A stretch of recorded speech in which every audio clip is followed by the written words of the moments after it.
Pak Prabowo, gitu ya, Bapak Presiden, saya ahlinya aren, umpamanya Teh Leti gitu ya, undang saya untuk melaksanakan cita-cita Bapak. Berani nggak? Berani sekali Pak. Coba malah sampaikan. Cita-cita Coba saya. sampaikan. Nah, coba sampaikan dengan khusus. Selamat malam Pak Presiden. Semoga berkenan mengundang saya untuk bercerita tentang apa itu aren, apa khasiat itu aren, dan saya siap melaksanakan apa yang dicita-citakan Pak Presiden, dicita-citakan masyarakat Indonesia semua ya Pak, bahwa Indonesia akan kembali menuju masa emasnya dengan aren mas ya Pak ya.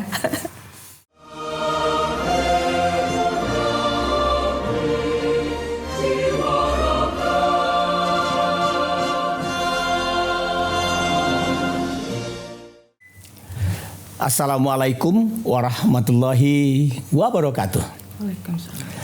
Para sahabat pemirsa Indonesia Mas TV, selamat bertemu kembali pada channel Indonesia Mas TV dalam satu sesi yang sangat spesial, sangat khusus.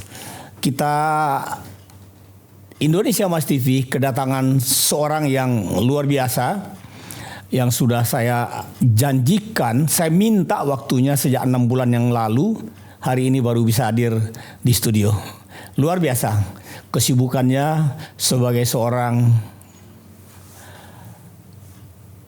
pengelola usaha yang sangat khusus, yaitu Teh Leti Jumiati, sarjana ekonomi. Selamat malam, assalamualaikum Teh. Waalaikumsalam warahmatullahi wabarakatuh. Selamat datang di studio Indonesia Mas TV. Ya, terima kasih banyak nih Pak Ketum Rejo kita sudah mengundang saya ke sini. Saya jauh-jauh datang dari Sukabumi nih Pak. Langsung tadi ya, dari Sukabumi ya. Betul. Ingin sharing lebih dalam nih tentang bagaimana aren bisa kita kolaborasikan dalam dalam program-program kita. Luar biasa. Pemirsa sekalian, sahabat Indonesia Mas, Teh Leti Jumiati ini adalah seorang, pada saat itu tahun 98 dia mahasiswi yang terlibat dalam gerakan reformasi, sehingga sempat ditahan sebagai aktivis. Kemudian beliau sempat menjadi bersama kami di relawan pada tahun 2003 sampai 2005 dalam tim pemenangan salah satu capres cawapres waktu itu, sehingga benar-benar menang.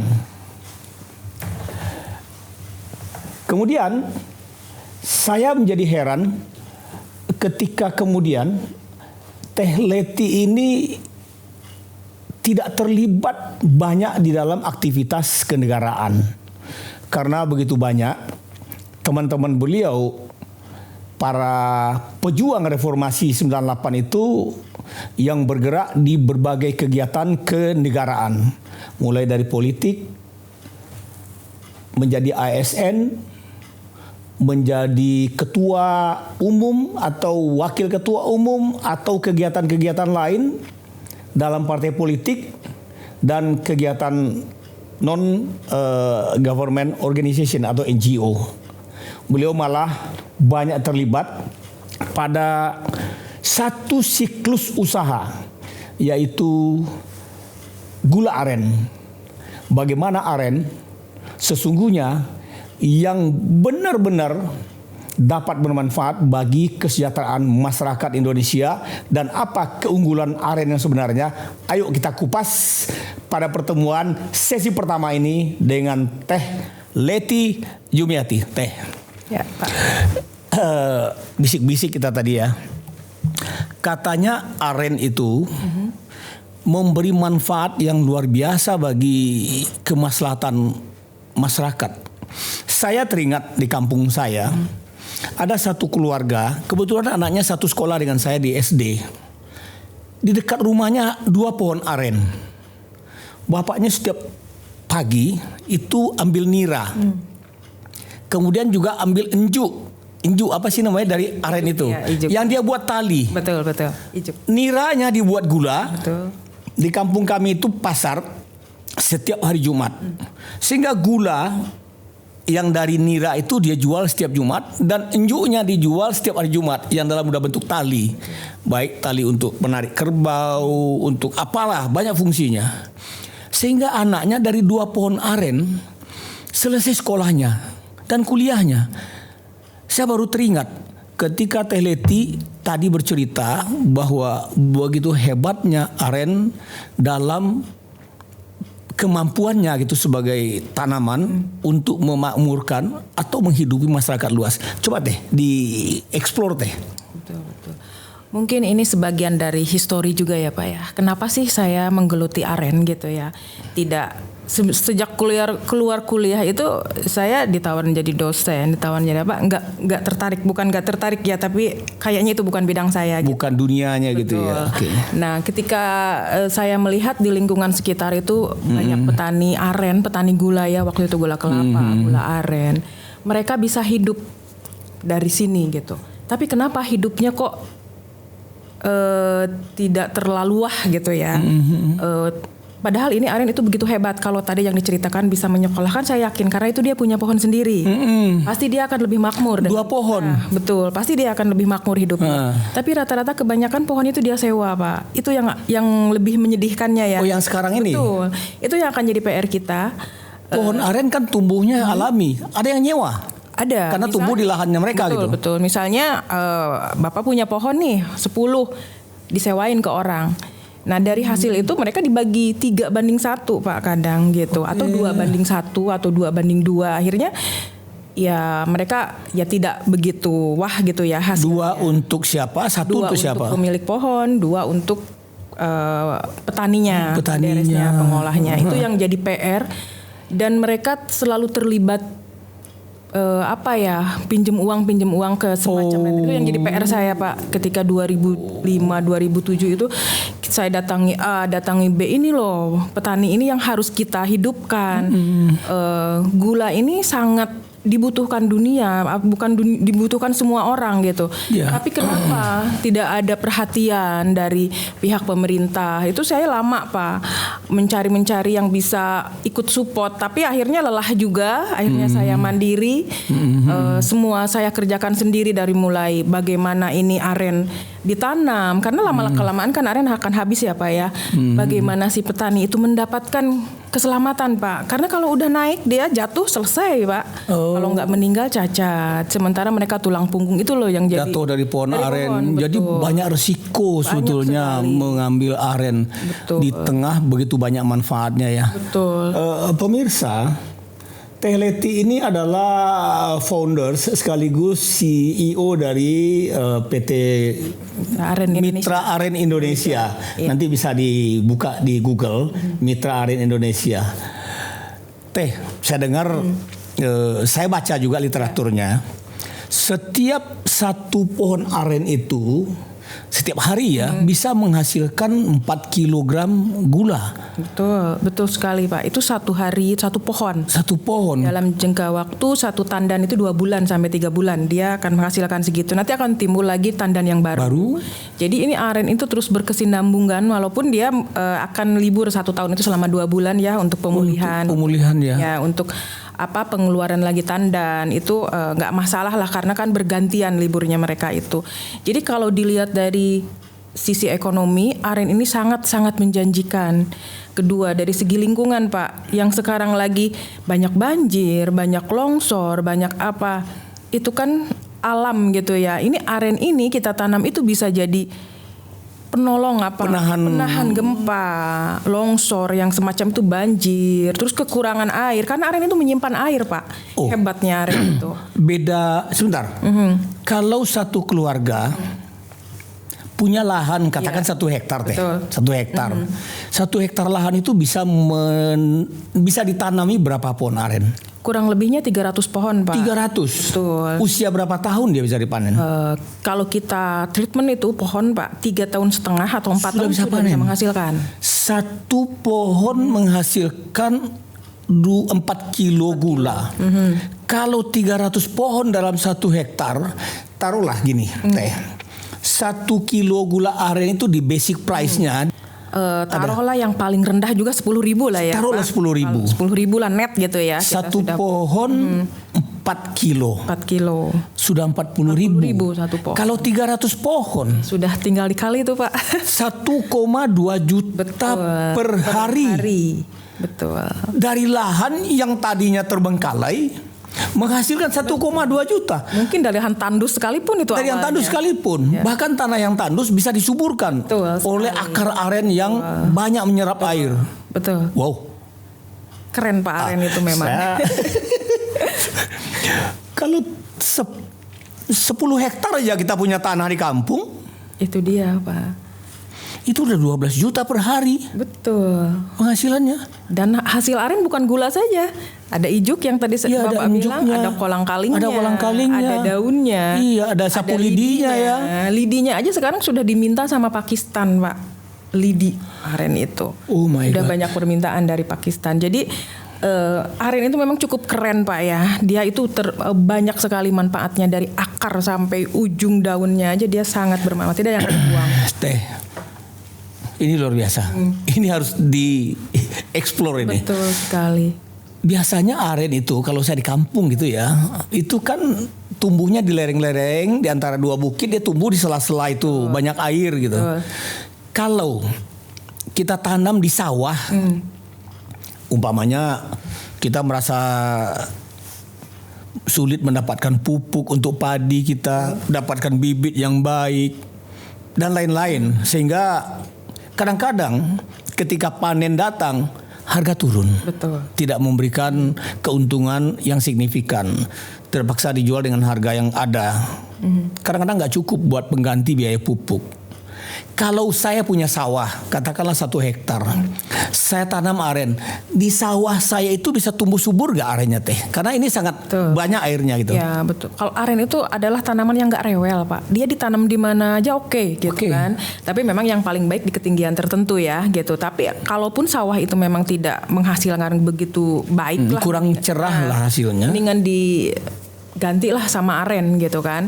Karena ya lebih menghasilkan mungkin ya daripada nunggu per berapa bulan. Belum tentu lagi kena hama. Kalau aren itu pohon yang sangat kuat, hama juga dia nggak terlalu riskan, nggak inilah. Tapi yang paling sekarang yang paling akan jadi isu yang sangat dicari orang ini Pak, aren itu adalah salah satu penyerap emisi karbon dunia. 3 kali lipatnya dari alpukat Pak. Pohon alpukat. 3 kan alpukat paling terkenal itu. Betul. Kemampuannya menyerap karbon ya. Betul. Aren 3 kali dari itu. 3 kali lipatnya. Oh. Alpukat 43 kilogram atau secara ekuivalen dengan emisi karbon CO2. Aren itu bisa 173 Pak, 173-an kilogram. Iya, berarti hampir 3 kali lipatnya lah. Ini kan bisa isu rumah kaca, isu pemanasan global gitu. Saya kepikir tadi Teh, masyarakat perkotaan kan juga membutuhkan daya serap karbon yang tinggi karena begitu banyaknya emisi dari lingkungan, knalpot, pabrik, industri macam-macam lah. Nah kalau di perkotaan gitu ada lahan-lahan yang kosong sedikit ditanam aren, Nah Teh Leti kan punya bibit unggul. Apa nama bibitnya? Aren genjah Pak. Aren genjah. Ya. Nah kalau aren genjah itu katakanlah di Jakarta atau di kota lain, setiap satu keluarga yang punya lahan kosong agak 200 meter gitu ya, tanamin pohon aren nggak 4 batang. Pertama tujuannya dalam rangka menyerap karbon tadi. Kedua ya tentu ada hasilnya. Nanti ada setiap hari orang yang ditugaskan untuk pergi ngambil niranya. Possible nggak Teh kalau di kota gitu? Ini coba. Betul sih. Kalau dilihat itu ide-ide yang sangat brilian ya Pak. Tapi kita nilai lagi ke estetik mungkin ya. Estetik. Iya, mungkin di kota orang agak ngeri juga nih pohon gitu kan. Nggak ada lucu-lucunya nih. Ada kumpulan ijuk yang hitam-hitam gitu kan. Mungkin ada uka-ukanya nanti ya. Kadang ada image, wah ada itunya, ada apanya kan. Tapi kan mungkin bisa saja sih Pak ya itu terjadi. Kita mulai memperkenalkan aren itu seperti apa. Akhirnya image-image estetik itu bisa. Iya, kan aren seperti yang Teh Leti bilang tadi, dia menyerap begitu banyak air. Betul. Dan menahan abrasi. Iya. Kalau tanah mau longsor dia yang nahan. Betul. Ini kan BUMN pengelola jalan tol kita kan di pinggir jalan itu kosong teh.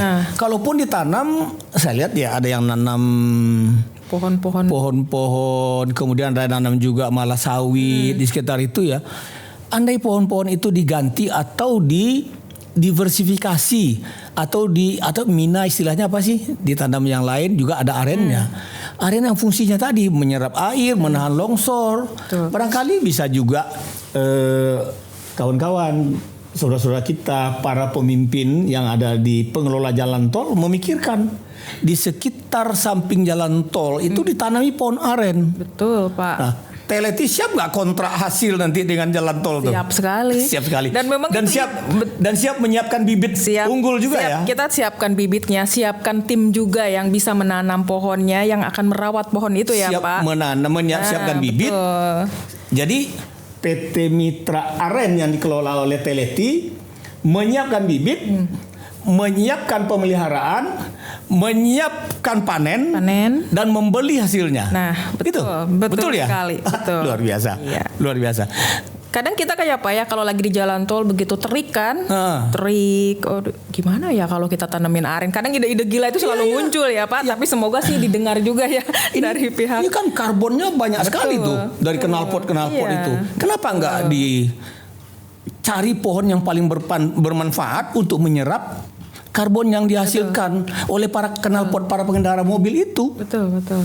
Kita harus sudah mulai memikirkan selain estetika, memikirkan fungsinya juga ya, Pak ya. Beberapa fungsi pohon-pohon ini bukan hanya hiasan saja gitu, pohon ini bagaimana udara kita, dan istilahnya anak-anak kita nih, anak cucu kita sudah bisa menghirup udara segar gitu. Itu kan PR yang sangat berat lah, belum ada solusi. Kedepannya mau seperti apa ini dunia ini gitu, Pak, dengan polusi udara, dengan pemanasan global, dengan emisi karbon yang cukup terus meningkat gitu. Saya juga baca literatur teh. Saya baca juga nih. Iya. Kebetulan ini Teleti yang kirim kemarin ya. Iya, betul. Pak Prabowo sangat terobsesi nih itu. dengan kemampuan aren yang begitu dahsyat untuk antisipasi climate change. Betul. Menjawab tantangan dari climate change ini, kemudian penyerapan karbonnya, hasilnya secara ekonomis untuk biofuel. Ini saya baca nih, Pak Prabowo siapkan anggaran sebesar 112 triliun. Pernah baca itu teh? Itu udah mendalami nih ya yang kirim ke saya nih. Iya, betul Pak. Jadi itu sangat menarik sekali ya Pak ya buat kami atau kami yang di pemerhati aren ini dan sekaligus pengelola ya, pelaksana ini sudah mulai diperhatikan sama pemerintah. Yang dulunya kan kami nggak pernah dilirik Pak. Yang kita itu dilirik hanya sama orang-orang luar negeri yang tahu ini fungsinya. Ini emas coklatnya Indonesia loh. Kenapa sih pemerintah kita itu nggak melirik? Dengan adanya statement dari Pak Presiden seperti itu, kebanggaan Pak buat kami. Siapa tahu mungkin kita bisa diundang ya Pak ya bertemu dengan beliau nih.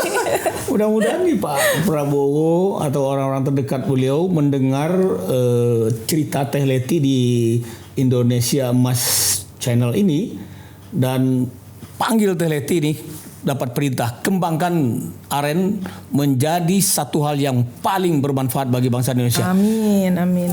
Aren ini katanya tumbuhan yang dasarnya atau datangnya dari Indonesia yang menyebar ke Vietnam, Filipina, Malaysia, Kamboja. Iya tuh. Betul sekali Pak. Jadi artinya tanaman asli Indonesia ya. Tanaman asli Indonesia. Jadi kita perlu berbangga ya Pak ya. Kalau misalnya kelapa masih banyak di tempat lain, kalau aren ini memang tanaman yang betul-betul asli. Mungkin saya tidak terlalu paham dengan apa yang sumpah palapa ya Pak, tapi saya pernah mendengar bahwa sumpah palapa itu sebetulnya aren Pak. Begitu hebatnya aren dari zaman dahulu, dari zaman kerajaan, terus dari zaman Sunan Kalijaga, Bapak mungkin ingat kan? Ada satu wali Songo yang mengatakan dia ingin harta. Apa harta itu? Mungkin kan itu kiasan buat kita. Dia menunjuk pohon aren dengan kolang-kaling, dia jadikan emas. Dia ditunjuk ya, itu bukan berarti jadi kuning, jadi emas beneran, tapi itu inilah kehidupan yang filosofinya, memakmurkan yang itu. akan menjadi emas. Pohon yang memakmurkan dan nilainya tinggi. Nilai yang dari tinggi adalah emas. Nah, itu kan sangat-sangat, saya itu betul-betul mengkaji gitu ya Pak, apa nih aren itu seperti apa, walaupun saya nggak ada basic dari pertanian atau perkebunan Pak, tapi ya seneng gitu ya melihat potensi aren ini. Saya pernah dapat cerita dari teman-teman yang dekat dengan Teh Leti. Katanya begini, gula aren yang dihasilkan oleh Teh Leti beda rasanya dengan gula aren yang dihasilkan oleh orang lain. Saya pernah mencoba yang Teh Leti berikan ke kami gula aren, kemudian saya taruh di tutup botol, kemudian anak saya suruh beli gula aren juga ke salah satu pasar swalayan, kemudian saya taruh di tutup botol yang sama, bedanya yang ini biru ini hijau. Saya taruh tuh, yang dibeli anak saya ini dikerubutin semut nih, gula aren yang saya beli itu. Kemudian yang saya ambil dari Teh Leti malah semutnya minggir, nggak dimakan nih semut, padahal sama-sama gula aren. Apa bedanya Teh? Kok gula aren yang saya beli dari swalayan dikerubutin semut? Saya masih ada rekamannya di handphone saya. Gula aren yang saya beli di Teh Leti nggak disemutin. Apa bedanya? Nah itu dia Pak, saya selain ingin mengembangkan aren itu, saya juga ingin semua orang itu tidak dibodohi lagi di market di luaran itu. Kadang ini aren loh, padahal bukan. Itu padahal ada zat kimia udah dicampur apa A B C D, bahkan ada salah satu mungkin nggak perlu disebut karena merek terkenal Pak, mengatakan gula aren, padahal itu nggak jelas itu gulanya. Jadi kan itu menjadi salah satu kewajiban atau PR kami juga, semua orang Indonesia atau semua orang itu harus merasakan aren yang betul-betul asli, yang betul-betul pure tanpa ada campuran apapun. Aren yang manis, sehat, dan menyehatkan. Nah itu dia. Dan yang jelas pasti itu yang tidak dicampur zat-zat kimia yang merugikan kesehatan ya. Konon juga ada yang namanya molase. Molase itu apa Teh? Molase itu sebetulnya limbah gula pasir ya Pak. Limbah gula pasir yang dibuat orang tertentu. Betul. Kan itu yang mungkin disebut kebohongan tadi ya? Iya, dijamainlah aren. Kan lucu gitu ya. Kalau molase ya udahlah, itu namakan molase gitu, tidak ada pembodohan ke orang. Kan kasihan Pak, misalnya Bapak ini diabetes atau apa, otomatis karena ada saran dari dokter untuk mengkonsumsi aren, Bapak yang penting ke supermarket nih beli. Kalau supermarket mahal udah pasti asli. Itu ternyata tidak menjamin Pak. Ternyata Bapak belinya itu bukan aren, kan akan jadi efek ke kesehatan Bapak. Iya, malah makin parah penyakit saya. Itu dia Pak. Sekarang yang jadi kritis ketika aren booming itu banyak orang yang berbondong-bondong membuat ya aren-arenan lah asli tapi palsu itu Pak. Jadi kasihan ke yang ini sih Pak. Saya kadang. Woi, tuh kamu kalau beli gula aren tanyain dulu ini palsu atau palsu gitu. Karena kalau yang aslinya tanya ke Teh Leti nih. Kita mungkin pelan-pelan akan adakan edukasi ya Pak, bagaimana itu aren yang asli seperti apa, rasa yang asli seperti apa, karena cenderung orang Indonesia tuh pengennya manis sih sebetulnya. Sementara yang asli itu nggak terlalu manis gitu kan. Itu yang kendala kita pasti itu. Ya, sangat mengerikan ya kalau dapat aren yang palsu. Kita kena diabetes, ingin menghindari gula, dapat palsu malah berbahaya untuk kesehatan. Itu dia Pak. Makanya kalau kita banyak nanam aren Pak, orang-orang akan lebih banyak yang mengkonsumsi aren dengan tidak ada kata aren itu mahal gitu. Jadi image aren mahal itu nanti kalau dengan misalnya nih dengan ininya Pak Presiden 2 juta hektar kita itu udah kebayang Pak, pohon aren kita akan kaya aren gitu. Semua orang akan merasakan aren yang betul-betul murni gitu. Jadi gula yang sehat. Yang memberikan ketenangan bagi orang yang mengkonsumsinya, tidak takut dengan diabetes, selera lepas, hati puas, gitu ya, manisnya dapat. Betul, kayak zaman dulu lah Pak ya, orang-orang dulu kan konsumsinya pasti aren, kalau nggak aren gula kelapa. Sehat-sehat kan orang-orang tua dulu gitu kan, tulangnya masih kuat, daya ingatnya masih kuat, sampai di Malaysia itu Pak. Aren itu atau gula palem itu dinamakannya itu minuman kesehatan kecerdasan otak anak Pak. Sebegitu amazingnya di luar negeri gitu Pak. Tertantang nggak Teh? Kalau gitu ya, kita buat judulnya nih Pak Prabowo gitu ya, Bapak Presiden. Saya ahlinya aren, umpamanya Teh Leti gitu ya. undang saya untuk melaksanakan cita-cita Bapak. Berani nggak? Berani sekali Pak. Coba malah sampaikan. cita-cita Coba saya. sampaikan. Nah, coba sampaikan dengan khusus. Selamat malam Pak Presiden. Semoga berkenan mengundang saya untuk bercerita tentang apa itu aren, apa khasiat itu aren, dan saya siap melaksanakan apa yang dicita-citakan Pak Presiden, dicita-citakan masyarakat Indonesia semua ya Pak, bahwa Indonesia akan kembali menuju masa emasnya dengan aren mas ya Pak ya. Pak Presiden, luar biasa. Teh Leti ini salah satu relawan yang ikut berjuang kemarin Pak. Beliau mengelola masyarakat petani aren, terutama di Pulau Jawa, agar berada di barisan Bapak. Alhamdulillah, kali ini Teh Leti yang sudah 6 bulan kami harapkan tampil di sini Pak, datang dan berjanji untuk mensukseskan program 2 juta hektar aren Bapak. Ini suatu hal luar biasa. Semoga Bapak berkenan. Ya Teh ya. Amin, amin. Bismillah Pak. Semoga berkenan ya Pak Presiden. Ada apa harapan lain? Karena ini udah berapa puluh tahun nih Teh Leti dengan gula aren, bergulat dengan gula aren ini. Apa harapannya kepada masyarakat, terutama selain tadi jangan sampai masyarakat dibohongi oleh aren-arenan gitu ya. Betul, betul. Harapan saya mungkin selain dari kita bisa menikmati aren yang betul-betul murni, harapan saya satu Pak, saya ingin petani-petani aren itu sejahtera. Mereka bisa dengan bangga atau minimal ada penerus ya sekarang generasi. Sekarang kan udah tua-tua nih Pak, sudah 40 ke atas yang naik. Anak-anak muda itu sudah mulai nggak mau, pasti keluar. Nah sekarang sudah mulai saya bina Pak, generasi ini saya bikin petani milenial nih. Mereka sudah bangga sebagai petani aren Pak. Salah satunya di Cisolok, mungkin nanti Bapak bisa berkunjung ke sana ya. Mereka sudah bangga pemuda-pemuda di sana. Saya minggu depan berkunjung sebagaimana tunggu. rencana kita. Siap. Lihat pembibitan itu ya. Baik, boleh sekali Pak. Ya, Boleh. dijadwalkan ke Teh Leti. Siap. Untuk lihat pembibitan beliau, persemaian aren yang beliau dengan aren genjah tadi ya. Ya, aren genjah. Luar biasa. Saya kira itu pertemuan kita yang singkat. Aren untuk kesejahteraan rakyat Indonesia. Manis, sehat, dan menyehatkan. Itulah aren. Aren adalah tanaman asli Indonesia yang juga sudah pergi merantau ke beberapa negara. Oleh karena itu, aren harus jadi kebanggaan kita untuk didistribusikan kepada masyarakat dunia yang ingin sehat.